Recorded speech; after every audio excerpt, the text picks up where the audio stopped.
Hello, Gene Schwimmer here. Welcome to today's vlog. Today's vlog is going to be very easy for me today because it's another Kayleigh McEnany update. I suppose you could call it that. I've recommended in the past, I'm going to repeat it again, that her White House press briefings are not to be missed. If you can't be around during the day to watch them or goof off at work and watch them, then definitely go on YouTube or C-SPAN and watch them when you get home. She is, I just can't say it strongly enough, she is so sharp and so intelligent, so prepared for the questions that she gets from a hostile press. And when I say hostile, I'm actually being kind. They're just vicious. They are just terrible. They ask the worst questions.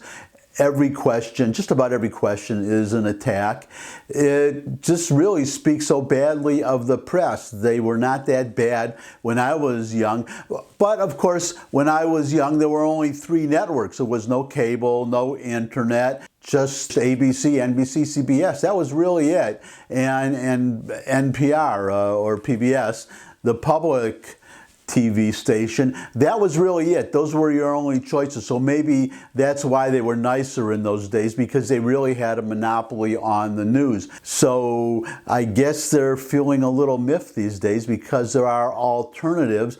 Plus, I mean, I'm not going to even say that they hated Reagan. They were very, well, they're just liberal Democrats. But I never saw this kind of hostility to Reagan. They ridiculed him, but this out-and-out hostility, calling Reagan a racist or a homophobe or anti-Semitic, I can't say it never happened, but if it did, I don't remember it. And well, you know, fair disclosure, that was quite a while ago and I was much younger. But getting back to Kayleigh McEnany, she got among her hostile questions today, and they were all hostile, and they were really, the reporters are just terrible. They kept, well, she called them on that. I'm not going to play that particular tape, but she called out this one reporter who constantly interrupted her when she was trying to answer, when Kayleigh was trying to answer, and she said it's really ironic that the press is complaining about, or that you all are complaining about the interruptions by Donald Trump, and then here you are interrupting. She just really, that's just what I like about her. But what I want to show you today is a specific segment of today's White House press briefing, which is Thursday, the day before you're seeing this. I record these the day before. Well, she was asked repeatedly by this one reporter that would just keep interrupting her, would not shut up, to say definitively whether Donald Trump condemns white supremacists.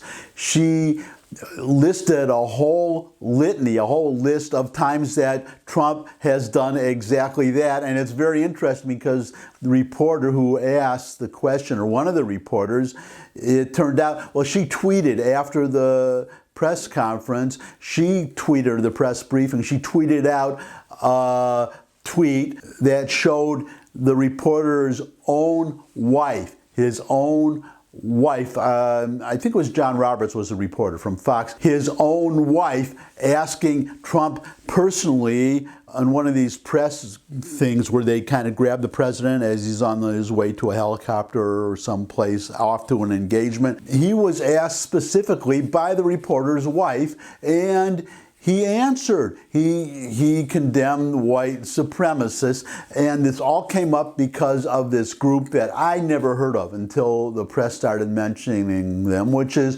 what Kayleigh McEnany also pointed out, that until Antifa came along and all these riots by Antifa, suddenly the press are talking about the Proud Boys, a group called the Proud Boys, because, well, it's obvious, because they want to draw attention away from Antifa, that's number one, and away especially, as I'll get to in a moment, Joe Biden's refusal in the debate to even admit that they are a group that are rioting, let alone denounce them. He said that Antifa is just an idea, nothing more than that, just an idea. I'm going to return to that in a second.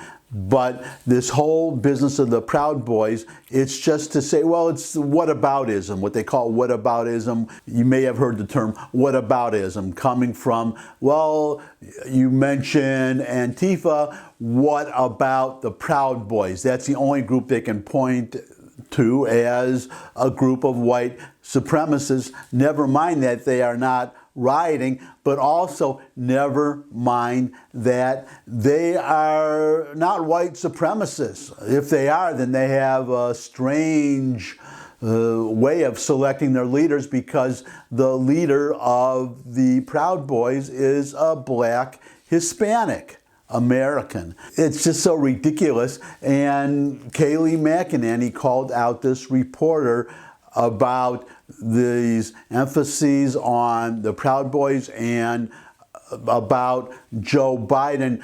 I'm just going to stop here. Watch the video. It is well worth your time. It's just a segment. It's very short, I think.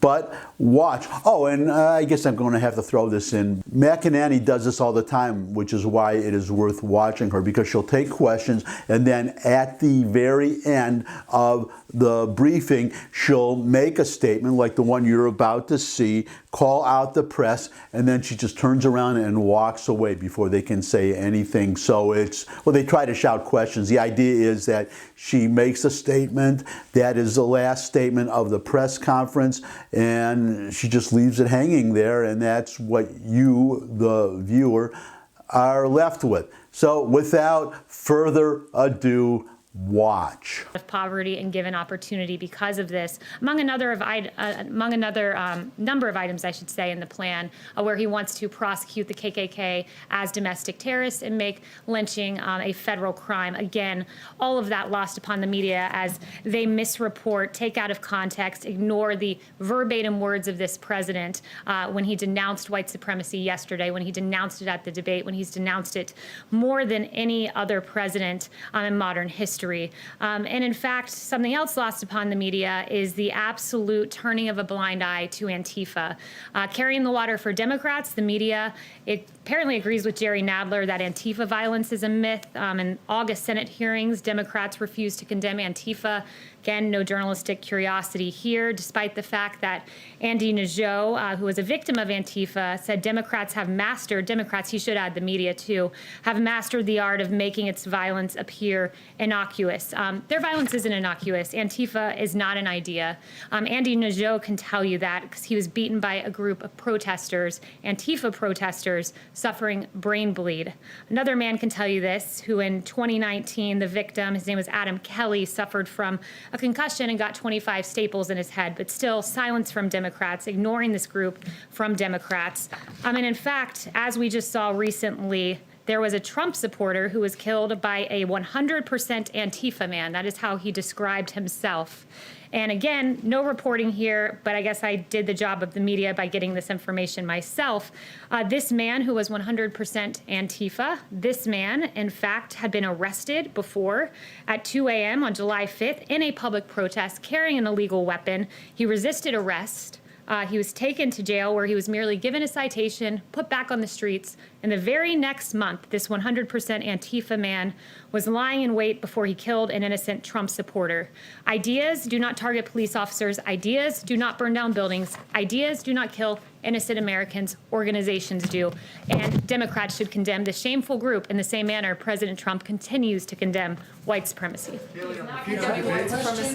And there you have it, another golden moment from Kayleigh McEnany. I'm sure there will be many more coming in the future. What I would like to see coming right now, if it's not too much trouble, is thumbs up if you like this video. Share it with anybody you think would also like the video. Got any comments? There's a comment section below the video where you can put questions, suggestions for future topics. You could subscribe. I love getting subscribers. And before I say goodbye, I just want to thank everybody for spending time with me. I really appreciate it. it. I hope to see all of you again, maybe with a few friends and family, but definitely you all I want to see again. So I look forward to seeing all of you again, and until I do see you all again, bye.